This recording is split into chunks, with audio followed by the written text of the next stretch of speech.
Hi class, this video is an overview of the course syllabus for English 2000, Introduction to Literary Studies. This course is required for the English baccalaureate degree at Gordon State College. So a little bit of information about me, just basically contact information here. My name is Dr. Eric McCarthy, and my office is located in the academic building in room 103C. Room 103 is a large suite of offices. It's actually an entire hallway, and my office is at the end of that hallway. Depending on which direction you go, it's either the first office or the last office. The way that we have things set up there right now, it would be the very last office, 103C. My office hours this semester will be Mondays and Wednesdays from 9:30 to 11:30, and then one early afternoon office hour from 12:30 to 1:30. I spend a little bit more time in the classroom on Tuesdays and Thursdays, so I only have one office hour on Tuesdays and Thursdays from 11 to 12, and then Fridays are service days for me, and I'm generally unavailable to meet on Fridays this semester. And I'm going to talk a little bit more about my office hours a little later in this presentation. Another way to get to me, to reach out to me, is by email, of course. There's my email address. Please don't use the messaging system on D2L. I don't check D2L messages. I have a really hard time just keeping up with my inbox on Outlook. So your Gordon State College email is how I will contact you, and that's how you should contact me. And I'll talk a little bit more about getting in touch with me a little later. So let's start by talking about the required textbooks for the class. There are three. The first one is by Ann Dobby. It's Theory into Practice, an Introduction to Literary Criticism. This is actually the textbook for the second half of the semester. I just have them listed alphabetically here. This will be the book that we read starting a little later in October, once we get through the first half of the semester, and this is the book for the first half, Writing About Literature by Edgar Roberts. I do recommend that you get your textbooks as soon as possible, because the bookstore, they don't keep the books on the shelves for the entire semester. Right around midterm, they start pulling books down and stocking the shelves with the books for spring semester. And it's not like they put the books in a box and put them in a closet somewhere. I mean, they actually send the books away. So if you don't get them now or within the next couple of weeks, it's going to be very hard to get them later. It's just something for you to keep in mind. And we're also going to be working with Macbeth by William Shakespeare. We're gonna be using this play to do a lot of things throughout the semester. On a weekly basis, I will be talking about Macbeth, and so that's why I'm asking you to read it at the very start of the semester, because it is going to be a common text as we move through the materials in the other two books. If you purchase books outside the campus bookstore, which is fine if you want to do that, but you need to be aware that earlier editions of Dobby and Roberts may have different contents. I've seen some of the earlier editions, and chapters are moved around. Even some of the material is different. So if you happen to acquire one of these earlier editions, it might be difficult for you to complete some assignments. In addition to these books, there will be quite a few short readings that I ask you to do, and these will be posted on D2L either as PDFs or as web links, and I'll give you some examples a little later in this presentation.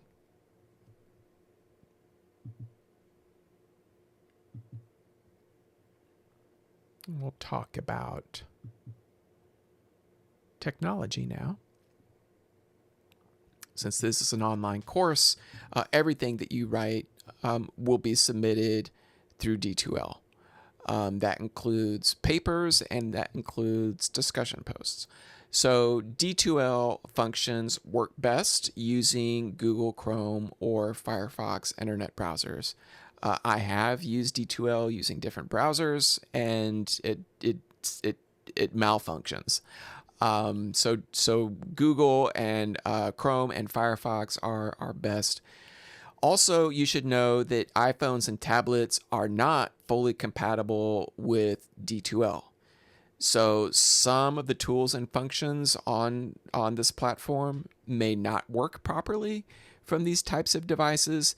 And I'm talking about things like uploading assignments or completing quizzes and exams.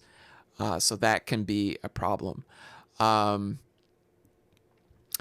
Also, videos, all of the video lessons in this course will be like this one. That is, I'll play some PowerPoint slides, and I will narrate them. But my PowerPoint slides have lots of graphic elements and animations and a lot of text. And the text is because some students learn better when they can read and follow along. So that makes these PowerPoint slides pretty dense, and trying to watch them on your phone or a small tablet is not really ideal. I think it's just too small. Some students tell me they actually listen to them while they're driving their car, and that's fine. But if you're a visual learner like I am, I like to see things, I like to read things. So you'll want to make sure that you're sitting at a desktop or laptop with a fairly large screen, so that you can follow along with my narrations. All the written work that you produce in this class must be submitted as a Microsoft Word document or a PDF. So it's a good idea. I recommend that students save their files to their desktops or to an external hard drive or thumb drive and upload the files from there, rather than trying to upload the file from some mysterious electronic document cloud that's floating out in the internet somewhere. Students sometimes run into difficulty that way. So create actual files that you have stored somewhere on your personal device and upload from that. If you do not have Microsoft Word on your personal computer, you can download Office 365 for free by clicking on the Student Help drop-down menu on the navigation bar on your D2L page. The navigation bar also includes a Tools and Resources drop-down. This is important because there's a link in that drop-down to Galileo. This is a library database search tool that you will use to complete several assignments later in the semester. You can also access an online writing tutorial service that way from the Tools and Resources drop-down, and that service is called NetTutor.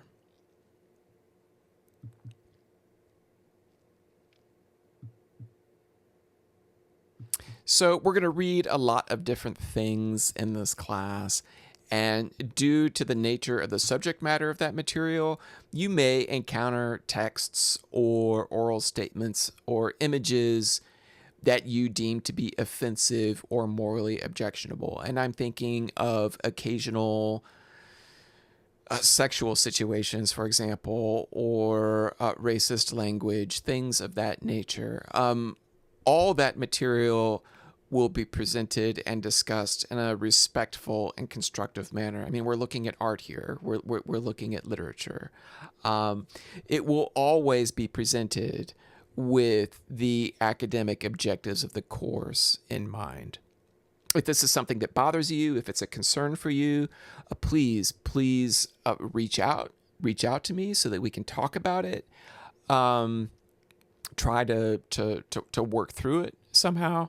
But you need to know that I don't issue alternative assignments or excuse students from reading certain things or doing certain kinds of work or participation on the grounds of these kinds of personal objections. So again, this is all about communication. If you have a problem with something, the best thing to do is to talk to me about it. So what is this class? What is English 2004? It's designed to provide the English major with the knowledge and skills necessary to read and write effectively about literature for courses at the 3000 level and above. In the first half of the semester, this will be through week 7, we will identify some basic features of different literary genres and practice analyzing and writing about them. In the second half, weeks 8 through 16, we're going to get a little more sophisticated and look at some of the major trends in literary criticism over the last century and discuss how they shape our reading and understanding of literary texts today. So by the end of the semester, you should have a better understanding not only of the complexity of literature and the diverse ways literary critics talk about it, but also a better understanding of yourself as a reader and writer.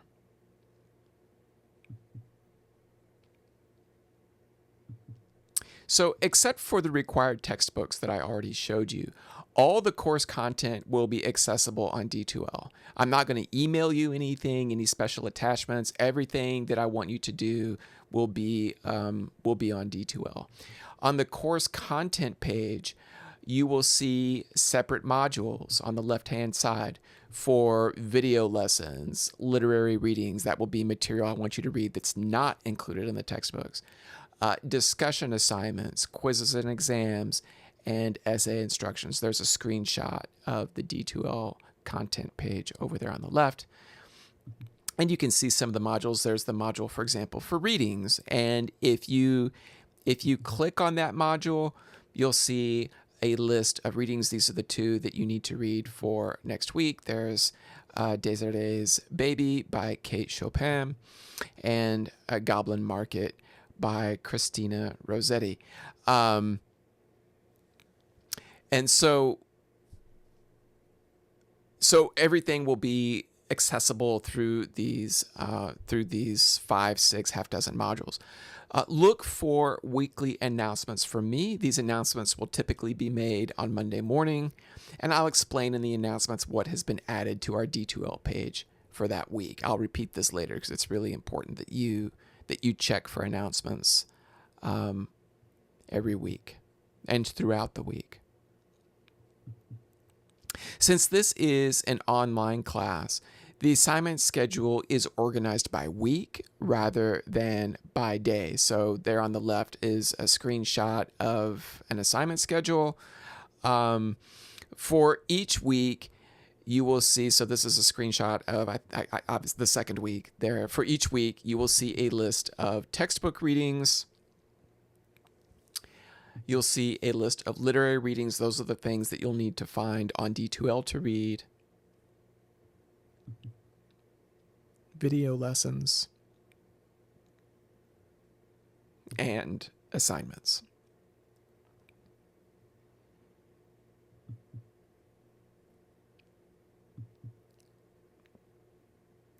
So calculating your course grade. There will be 6 short papers throughout the semester. Those will each be worth 5% of your course grade. A midterm paper worth 10%, a final term paper worth 15%, a midterm exam worth 10%, a final exam worth 15%, and then your homework grade, which will be worth 20%. So in terms of your final course grade, the 6 short papers combined are worth 30% and homework is worth 20%. So half of your course grade will be the 6 short papers and your homework. And then the bigger projects, the two major exams and the 2 major papers will be the other half. So we're going to talk a little bit more about each of these things. We're not going to go into great detail here because it would be really overwhelming in the first week to get into a lot of details about these assignments. You'll learn more about them later. But let's just talk very, very quickly about these things. 30% of the grade will be your grade will be determined by the 6 short essay assignments. The first 3 will be completed during the first half of the semester. That's weeks 3 through 7. And then the other 3 will be completed through weeks 8 through 17, and weeks 8 through 17. The midterm and final papers, these are bigger projects. 25% of your course grade will be determined by the midterm and final term papers. The midterm will be a short explication of a story or poem that we've read. And then for the final, you will review some scholarly articles about a work of your choice. And both of these papers must be completed to pass the course. So even if you aced everything else and you pass the class mathematically, if you don't complete these 2 assignments, you cannot complete the class. Important for you to remember. Late papers will be penalized up to 3 points per day. That includes weekend and vacation days. So any essay more than 3 days past due may receive a failing grade. The best thing for you to do if you're falling behind is to communicate with me and let me know. And say, hey, I'm running behind. My paper's going to be a little late. Communicate with me. Tell me what's going on. Sometimes we can work things out. Not communicating with me can almost guarantee that you will be penalized for late work.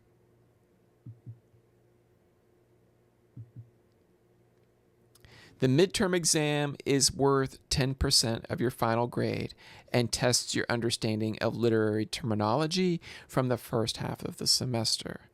The final exam is worth 15% and will test your knowledge and understanding of literary theory. Please use a stationary device with a stable internet connection to take quizzes and exams. I don't recommend doing it from your phone or from a tablet because I do not reopen quizzes or exams due to service disruptions. Very important for you to understand that. I will not reopen quizzes or exams due to service disruptions. Exams cannot be rescheduled without notification and approval prior to the scheduled exam date. All right. So if you know that there's going to be a problem, you got to reach out to me before the exam or quiz is due.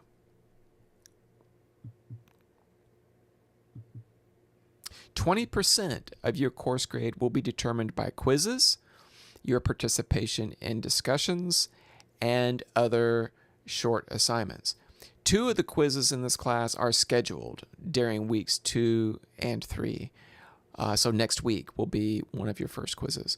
But unscheduled pop quizzes will occur throughout the semester. I'll talk a little bit about these pop quizzes. They will be announced on Monday mornings, and they will cover the reading assignments that are due that week.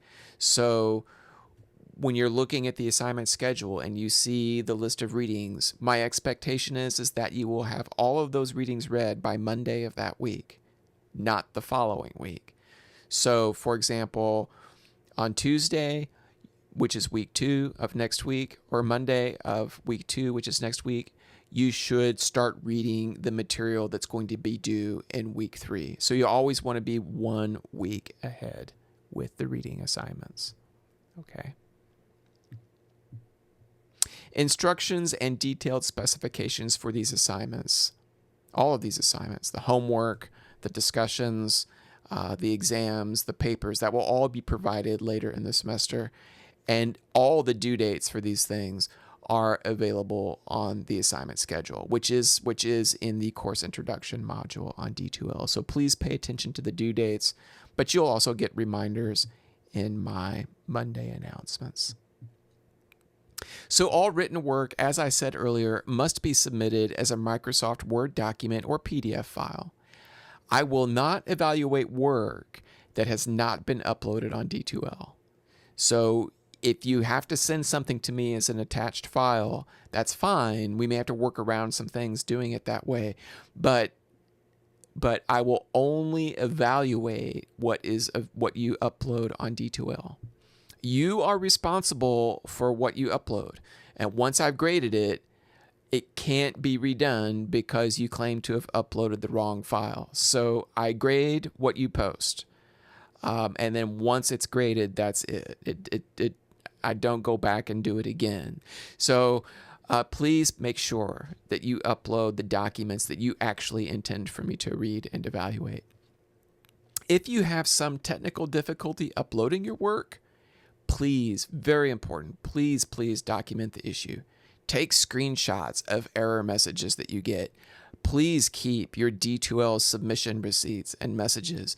You will need to present that to me as evidence if you're having some kind of technical issue. If you run into that, you got to email it to me, send me a message letting me know what's going on, and then attach your work prior to the due date. So that will give you some time to figure out what's going on with D2L and get your work uploaded. And in the meantime, I have your work, so I know that you actually did it, and you got it to me before the due date.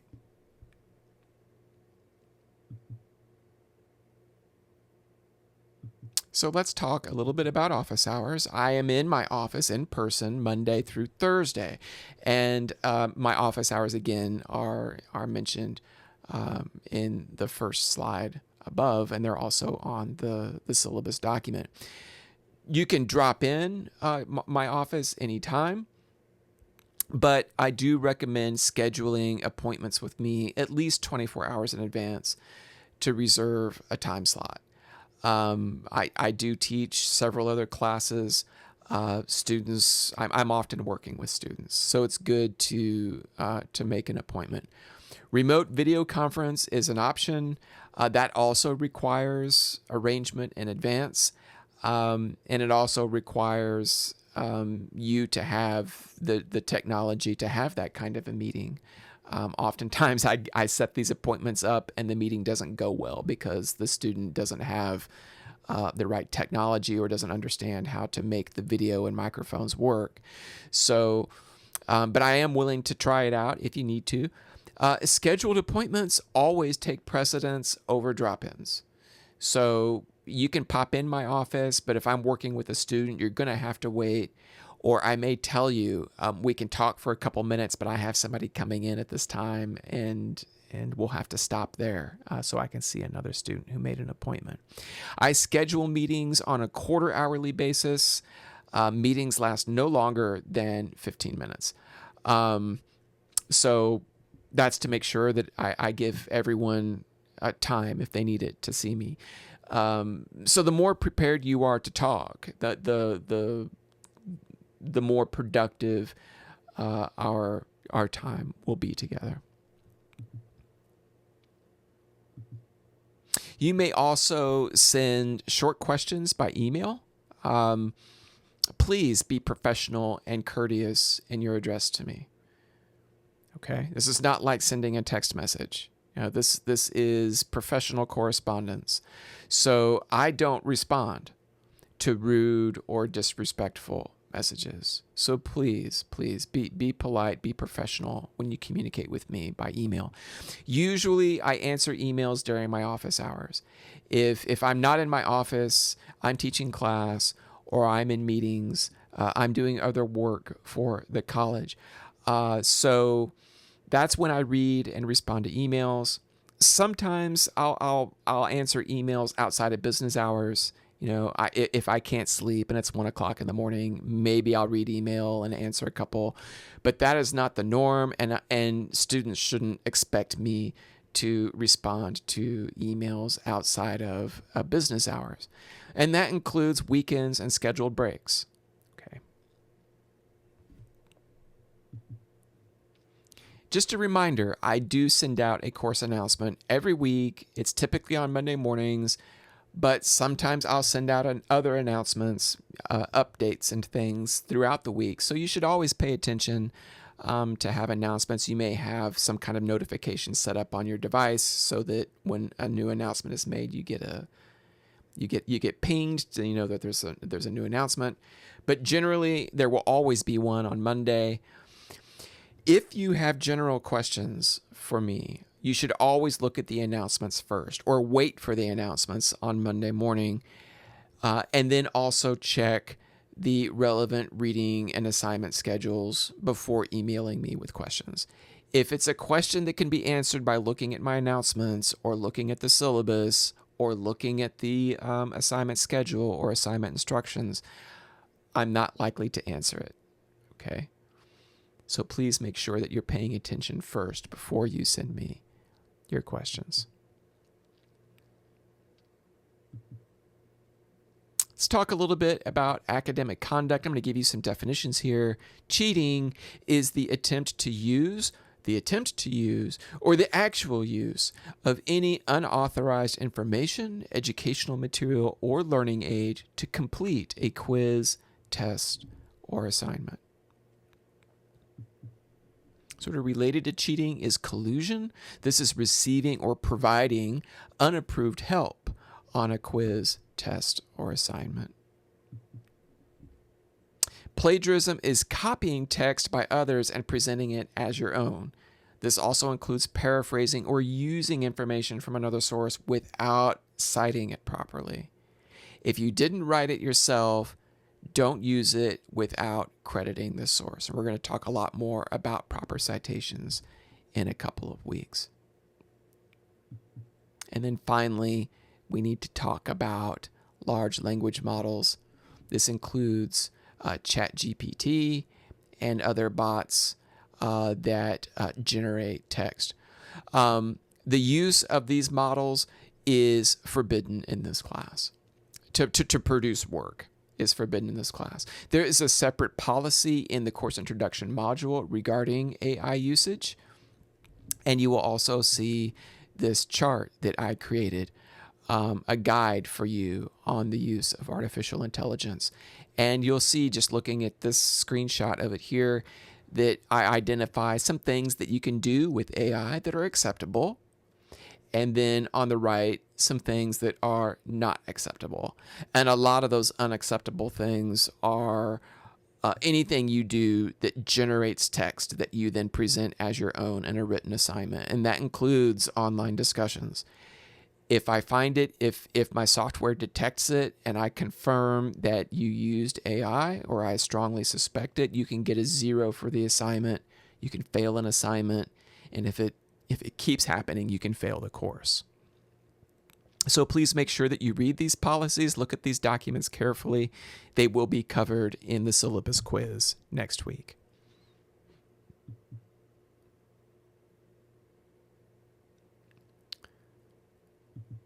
So some things that are on the syllabus that we're not going to talk about here. This video is already a little long. So on the syllabus, you can read more about how to interpret grades in the class. There's a list of important academic dates, like when is midterm or when is finals week. You'll see those things in the syllabus document as well. Information, this is boilerplate information about learning resources and accommodations, and then state required information about Title IX and House Bill 280. All of that information is in the actual syllabus document.